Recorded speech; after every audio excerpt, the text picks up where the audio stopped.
Wala nang maraming paligoy-ligoy pa, diretso sa punto na. Maiksi lang ang komentaryo, pero diretso sa punto.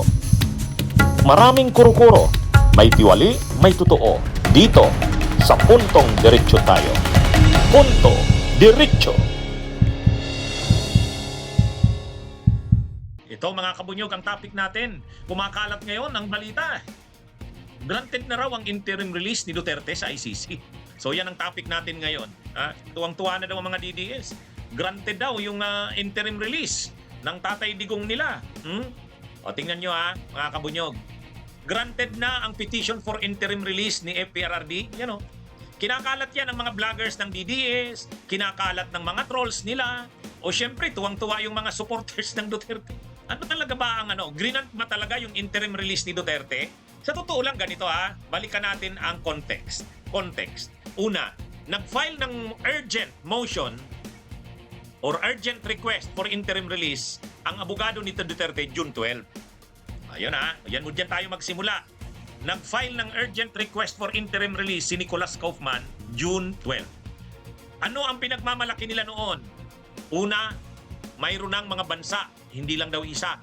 Maraming bansa daw ang gustong mag-host kay Duterte basta ipagbigyan ng ICC ang interim release. Pangalawa, hindi daw kumukontra ang prosecution. Yan ang final ni Kaufman noong June 12 yan. Salamat kabunyog si Nelson Morales So ngayon, ang problema, kinatagalan, wala namang nababalitang bansa na willing. Yung Australia, openly naglabas ng statement, hindi sila papayag, ayaw nila. Ang Belgium, ayon kay Attorney Chrissy Conte, hindi rin pumayag. So walang bansa. Ang isa pa, yung prosecution, hindi totoong hindi opposed. Opposed ang prosecution. Kaya nag-file ng opposition ang prosecution. So ngayon, naipit ngayon si Kaufman. Anong ginawa ni Kaufman? Ang ginawa ni Kaufman, dahil nga walang bansa na willing yung mga bansa na akala nila okay, tulad ng Australia, hindi pumayag.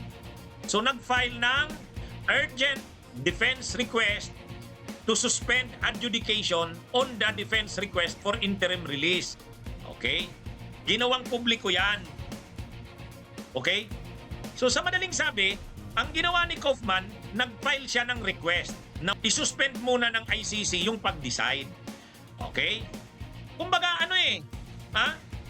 wala. Hindi pala totoo na maraming bansa ang gustong tumanggap kay Duterte.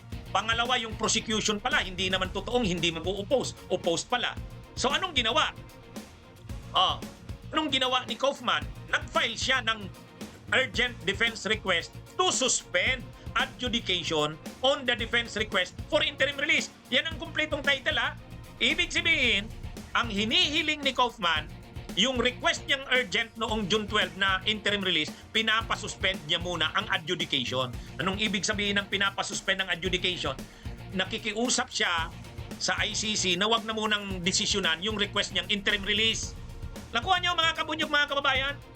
Ang latest na request ni Kaufman sa ICC ay wag na munang desisyonan yung request niya ng urgent request for interim release. Bakit?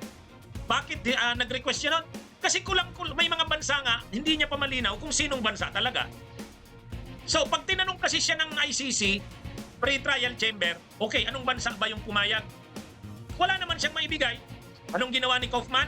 Ang final ni Kaufman ay pinapasuspend niya na muna yung desisyon sa request niyang interim release. Yun ang kanyang latest na motion. So ngayon, tinanggap ba ng ICC yung request niya? Yes. Yan. Okay? So ang pinagbigyan ng ICC ay yung request ni Kaufman na isuspend na muna ang adjudication doon sa kanyang request ng release. Ano ba yan? Ang labo naman itong mga DDS na to.